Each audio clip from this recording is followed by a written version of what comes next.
अस्सलाम वालेकुम, खैर मकदम है आप सभी का एक और शुमारे में। मेरे साथ आज बात करने के लिए ख़ास मुलाकात में मंजूर अहमद भट्ट साहब, जो कि हमेशा सुर्खियों में रहते हैं, जो कि भाजपा यानी कि भारतीय जनता पार्टी के मीडिया एडवाइज़र है। और सबसे पहले आपका खैर मकदम करते हैं। शुक्रिया सर, जानना ये चाहेंगे कि जिस तरीके से पीएचईडी की बात, पीएचईडी का पहला स्टैंड होना धारा 370 पर, उसके बाद पीएचईडी में वो पॉलिटिकल पार्टी साइड में अलहदा होना, तो आपको क्या लगता है ये पीएचईडी कब तक रहेगी जम्मू कश्मीर में? सही सवाल पूछा आपने, और मुझे लगता है कि आपने ये मेरे से काफ़ी बार पूछा होगा। हमारे इससे पहले भी इंटरव्यू बाइट्स होते थे, और तब भी आपका सवाल रहता था कि पीएचईडी है क्या। तो आज भी मैं वही जवाब दूंगा आपको कि पीएचईडी लोगों को बेवकूफ़ बनाने के लिए एक गैंग बनी थी कि 370 इलेक्शन ना लड़ना। आपको पता होगा कि सबसे पहले इन्होंने कहा था कि हम इलेक्शन बाइकआउट करेंगे, डीडीसी इलेक्शंस का। उसके बाद इन्होंने डीडीसी इलेक्शन भी लड़ा। उसके बाद जनाब इन्होंने 370 बोल गए। डीडीसी चुनाव में इन्होंने पांच पार्टियां ये गैंग अप हो गई, और जो 30 सालों से इन्होंने जम्मू कश्मीर की कौम को बेवकूफ़ बनाते आ रहे थे, वही कोशिश एक फिर से की गई थी, जिसको पीएचईडी का नाम दिया गया था। सब्जा सर, मैं आपको बताऊंगा कि आज जम्मू कश्मीर की आवाम पूरी जाग चुकी है। लोगों में आज बेदारी है, आज हाथ में फ़ोन है, आज सब कुछ समझ आता है। मैंने इससे पहले भी स्टेटमेंट दिया कि आप आने वाले वक्त में देखेंगे कि पीएचईडी जो ये इन्होंने बनाई है, जिसको शेयर कहते हैं, अब वो कागजी शेयर वो ढेर हो जाएंगे, और वो हुए भी। आपने देखा, अब सजाद लोन ने लेफ्ट किया इनको। मुझे लगता है मैं आपको आने वाले वक्त में आज ही प्रेडिक्शन दे दूंगा कि अब महबूबा मुफ्ती भी लेफ्ट करेगी, उमर अब्दुल्ला साहब भी लेफ्ट करेंगे। और जो पीएचईडी था, ये खाली लोगों को बेवकूफ़ बनाने के लिए, और जो इन्होंने पिछले 70 सालों से जम्मू कश्मीर की आवाम के साथ, खास करके कश्मीरी आवाम के साथ जो इस्तेक्साल किया, जो उन्होंने यहाँ चोरी या धांधलियाँ की, उससे कैसे बचा जाए, उसको बचाने के लिए ये गैंग अप हुए थे। लेकिन उससे कोई फ़ायदा इनको मिला नहीं। लोगों ने खुद इनको तमाचा मारा, और भारतीय जनता पार्टी जम्मू कश्मीर की सबसे बड़ी पार्टी उभर, सिंगल लार्जेस्ट पार्टी उभर के आई, जिसने सबसे ज़्यादा सीट्स लिए और वोट्स लिए पूरे जम्मू कश्मीर डीडीसी इलेक्शन में।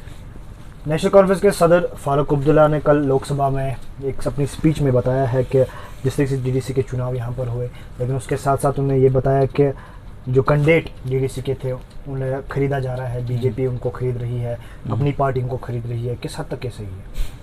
देखिए, मुझे समझ नहीं आ रहा है। हमें साफ लफ्ज़ों में, जो कश्मीर की अगर मैं बात करूँ, हमारी 3 सीट्स है। एक तुलेल से आई है हमारी, एक पुलवामा से आई, एक श्रीनगर से आई है। उस पर हम चेयरमैन नहीं बना सकते।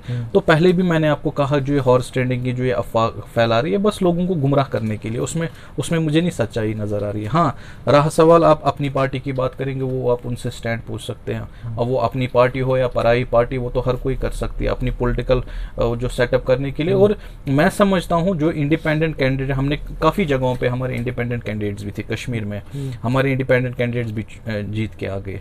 लेकिन इंडिपेंडेंट किसी की जागीर नहीं, वो किसी की प्रॉपर्टी नहीं होती। वो कहीं भी जा सकते हैं, वो खुद मुख्तियार होते हैं। वो अपनी पार्टी हो, पराई पार्टी हो, बीजेपी हो, वो कहीं भी जा सकते हैं। उसमें क्या परेशानी है? और ये पॉलिटिक्स में चलता रहता है। जब यहाँ पर चेयरपर्सन के इलेक्टेड करना था, तो उस वक्त हमने बात की थी नेशनल यूथ प्रेसिडेंट बीजेपी के एजाज हुसैन बालामी के हिसाब से। उन्हें बताया कि हमने सपोर्ट किया अपनी पार्टी का, लेकिन जब अपनी पार्टी से हमने बात की तो उन्होंने कहा कि किसी बीजेपी ने हमें सपोर्ट नहीं किया, बल्कि हमारे पास ऑलरेडी 10 कैंडिडेट यहाँ पर थे। तो आप क्या कहते हैं? देखिए, मुझे नहीं लगता है कि जो आप ये बात बता रहे हैं कि बीजेपी ने अपनी पार्टी को वहाँ सपोर्ट किया हुआ। हमारे पास एक सीट थी यहाँ पर, कॉमन सेंस है। उनके पास 8, जहाँ तक मेरी नॉलेज थी कि 8, और 8 को फिर कुछ उनके इंडिपेंडेंट भी मिल गए, और वो कुछ कुल मिलाकर 11। हमारे एक सपोर्ट देने से ना देने से उनका चेयरमैन ना ही बनता ना ही बिगड़ता। तो मुझे नहीं लगता है हमारे उनके सपोर्ट से उनका चेयरमैन बना, या हम वोट नहीं करते तो उनका चेयरमैन नहीं बनता। उनकी जो नंबर था, जिसको हम कोरम कहते हैं, वो उनको कंप्लीट था, अपनी पार्टी ने अपना चेयरमैन बनाया। भारतीय जनता पार्टी का एक मैनिफेस्टो था धारा 370, उसके बाद उन्होंने वादा किया, बहुत सारे वादे किए, लेकिन एक अहम बात यहाँ पर थी करप्शन की। करप्शन को हटाना है। बार बार आपके लीडर्स जो है बयानबाजी करते हैं कि करप्शन को हटाना है, लेकिन हमें वो नज़र नहीं आ रहा है। देखिए, मैं आपको बताऊं सब्ज़ार साहब, जो जम्मू कश्मीर में भारतीय जनता पार्टी ने डीडीसी इलेक्शन खास करके लड़े, हमने वो dynasty free politics, corruption free Jammu Kashmir पे लड़ा, वाजिया तौर पे है। और जिसमें आपने देखा कि लोगों ने बढ़ चढ़ के भारतीय जनता पार्टी को आगे लिया और सीट्स काफ़ी आई, भले ही कश्मीर में कम आई, पहली शुरुआत थी, लेकिन जम्मू में आपने देखा हम आज भी हमारी जो मरकज़ में सरकार है वो तब भी वादाबंद है, आज भी वादाबंद है कि हम करप्शन फ्री सरकार।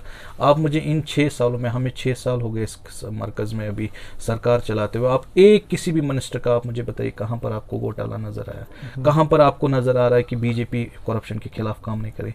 आज आप देखिए, आप ट्रांसपेरेंसी आई है कश्मीर में, जहाँ पर अगर कोई बेचारा जो पढ़ा लिखा होता था, अच्छी पोजीशन, एक कहते हैं कि घर में वो उनको बल्ब भी नहीं होता था, फिर वो पढ़ाई करके बेचारा अच्छे नंबरात लाता था, लेकिन यहाँ से क्या पिछली सरकारें करती थी, पैसा करप्शन करके उस इंसान को लाती थी जिसकी पढ़ाई होती नहीं थी, और ये बेचारा जलील हो जाता था, ये खजल हो जाता था। लेकिन आज आप देखिए, आज फुल ट्रांसपेरेंसी में सारा है। आज आप ऑनलाइन एग्जाम देंगे, अगर आप क्वालिफाई करते हैं, आपका मेरिट है, तो आप आराम से आपकी नौकरी हो सकती है। आप देखिए कितना हम जम्मू कश्मीर आज करप्शन, मुझे लगता है कि ACB ने पिछले हफ्ते मैंने देखा काफ़ी सारे ऐसे इस साल में 2020 में काफ़ी सारे ऑफिसर्स को बुक किया एंटी करप्शन, इसमें करप्शन चार्जेस में, तो उसको भी तो आपको अप्रिशिएट करना चाहिए। एंटी करप्शन अपना एक अलग दायरा है, वो खुद मुख्तियार है, वो काम कर रही है, और मुझे लगता है जितना उनसे हो रहा है और वो कर रहे हैं, और इंशाल्लाह हमारी पॉलिटिकल पार्टी है, हम इस पे वादाबंद है, इंशाल्लाह आपको देखेंगे आगे भी। कोविड-19 का काम पूरे दुनिया में ही नहीं बल्कि पूरे जम्मू कश्मीर में था, तो उसके बाद डेवलपमेंट्स की जहाँ बात आई तो भाजपा के कुछ लीडर ने उनके बाद बताया कि कोविड-19 की वजह से हमने डेवलपमेंट नहीं हो पाई जितनी हो सकी, लेकिन अब कोविड-19 का उतना कहर नहीं है, 20% अगर तुम्हारे 30% है, लेकिन अभी भी हम देख रहे हैं कि कहीं जगह डेवलपमेंट नहीं हो रही। नहीं, ऐसा देखिए, पूरी कोविड ने पूरी दुनिया को थाम लिया था, उसमें हमारी ये रियासत जम्मू कश्मीर भी रुक गई थी, और आपने देखा पहले 6, 7, 8 महीने हम पहले 370 के पीछे चले गए थे, क्योंकि हालात बेहतरी करनी थी। आपने देखा 4G इतने वक्त के बाद खोलना पड़ा, क्योंकि जान सबसे ज़्यादा कीमती है। उसके बाद कोविड आया, तो मुझे लगता है हमारा 1-1.5 साल उसी में ही ज़ाया हो गया। अब इंशाल्लाह आपकी बात सही है, अब कोविड हट चुका है, आप ऐसा नहीं कि डेवलपमेंट नहीं हो रही है। आप देखिए नेशनल हाईवे पे बहुत ज़ोरों से काम हो रहा है, जहाँ पर सरकारी, अगर आप इसकी बात करेंगे रोड्स की, जो नेशनल हाईवे लिंक रोड्स है, उस पे काम हो रहा है। धीरे आप देखेंगे आने वाले 1 साल में जो प्रोजेक्ट्स हमने यहाँ पर दिए हुए हैं वो अगले 1 साल तक इंशाल्लाह कंप्लीट हो जाए। पार्लियामेंट में एक प्रोजेक्ट उठा गैस पाइपलाइन का जी, तो वो अगर आपको याद होगा कि आप इससे वाबस्ता है, 2008 में भी वो बात उठी थी, 2011 में भी इस बात की, 2014 में सतपाल मलिक माफ़ कीजिएगा, 2014 में भी उस बात वो उठी, 2018 में भी हुई थी, लेकिन ये बार उस नहीं, अब आज बात उठी नहीं, आज तो करके दिया ना भारतीय जनता पार्टी ने, गैस पाइपलाइन यहाँ तो दे दी। अब आने वाले वक्त में आप देखेंगे जहाँ पर लंबी कतारें होती थी पिछले सरकारों में, आपको खुद, मैं भी कई बार घर में जब मुझे गैस की ज़रूरत, मुझे भी लाइन में रहना पड़ता था, लेकिन आज अब वो वक्त आ गया है कि अब आपको जैसे नल से पानी आता है उस तरीके से आपके घर में गैस आएगा। उसकी शुरुआत हो गई है, आपने तो देखा मोदी साहब ने अनाउंस किया, उस पर बजट भी आ गए, 5,000 करोड़ कुछ का बजट है। मुझे लगता है आने वाले 1-2 सालों में इंशाल्लाह वो कंप्लीट हो जाए। आपने बजट की बात की, लेकिन यहाँ के लोग उस बजट से काफ़ी नाराज हैं। नहीं, कहाँ पर आपको लग रहा है कि बजट में कमी की जहाँ बात करते हैं, या अगर शिकारा वालों की बात करते हैं, होटल वालों की बात करते हैं, वो उससे नाराज है। देखिए, जब तक देखिए, एक डल है, ठीक है, एक गुलमर्ग है, एक पहलगाम है, हमारे सयाहों को बस इतनी ही, यही 3 जगह हमारे कश्मीर में। हमारी सरकारें पास जो सरकार, उन्होंने कभी सोचा ही नहीं कि हम कुछ नई क्रिएशंस करेंगे, कहीं नई ऐसी एट्रैक्टिव चीज़ें, जगह इजाद करेंगे जिससे टूरिस्ट यहाँ पर आएगा। जब टूरिस्ट डल आएगा, डल में कुछ ऐसा अच्छा प्रोजेक्ट होगा जो अट्रैक्ट करेगा। वाटर स्पोर्ट्स की आप बात करें, पैराग्लाइडिंग यहाँ पर लास्ट टाइम होती, ऐसी चीज़ें करने की ज़रूरत है। जब यहाँ टूरिज्म आएगा तो नेचुरली शिकारा वाले को तो बेनिफिट आ जाएगा।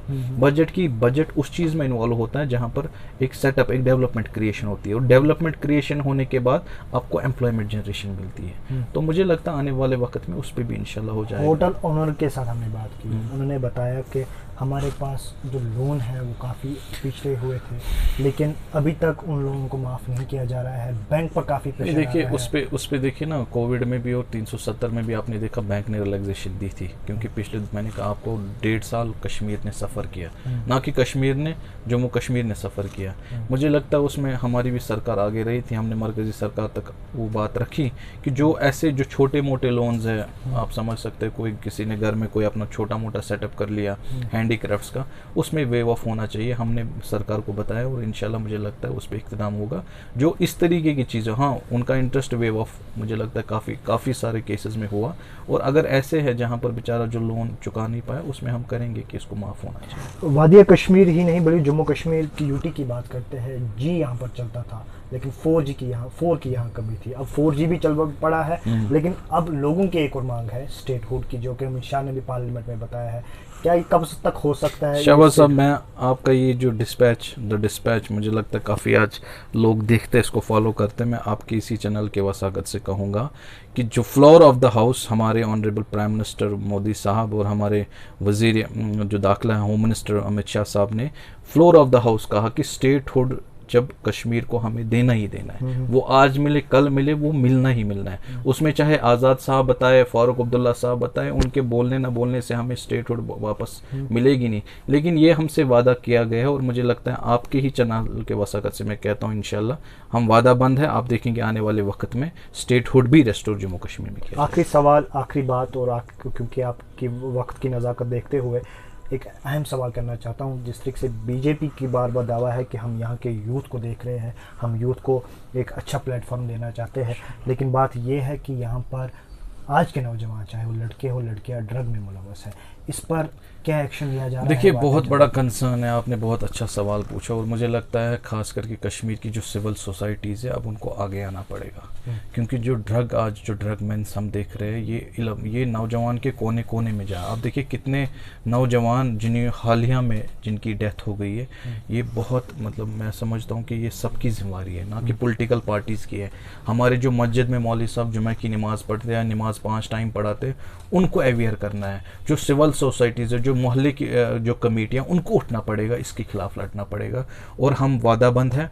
हमने पहले ही कहा कि हम ड्रग के खिलाफ, मैं खुद पर्सनली, क्योंकि मेरे पास बहुत सारे केसेस आते हैं, मैं पर्सनली इसमें इंटरवेन करता हूँ, क्योंकि इसमें हमारा माशरा, ये फ्यूचर है हमारा, ये ख़राब हो रहा है। और पुलिस की, मैं जम्मू कश्मीर पुलिस की इसमें अप्रिशिएट करूँगा, जो कि अभी इसमें बड़ा कड़ा इक़्तिदाम लिया है। और आप देखिए हर दिन आप देखेंगे कोई ना कोई बुक होता है कहीं पर, वो या तो ड्रग्स लेके, या तो वो स्पॉक्समोप्रोक्सवान, या तो वो कोडीन, हर रोज़। लेकिन अब हम सबको ही सामने, ये सबकी जिम्मेवारी है, आपकी भी जिम्मेवारी है, मेरी भी जिम्मेवारी है, और हम सब मिलके इस ड्रग से इंशाल्लाह कश्मीर को आज़ाद करेंगे। चलिए, शुक्रिया हमारे से बात करने के लिए। ये थे हमारे साथ मंजूर अहमद भट्ट साहब, जो कि भारतीय जनता पार्टी के मीडिया एडवाइज़र है। और साथ ही साथ हम करते हैं बातचीत और मेहमानों के साथ। दीजिए इजाज़त मेरे कैमरा पर्सन एहसान अली के साथ। आप देखते रहिए देश और दुनिया की बड़ी खबरों के साथ।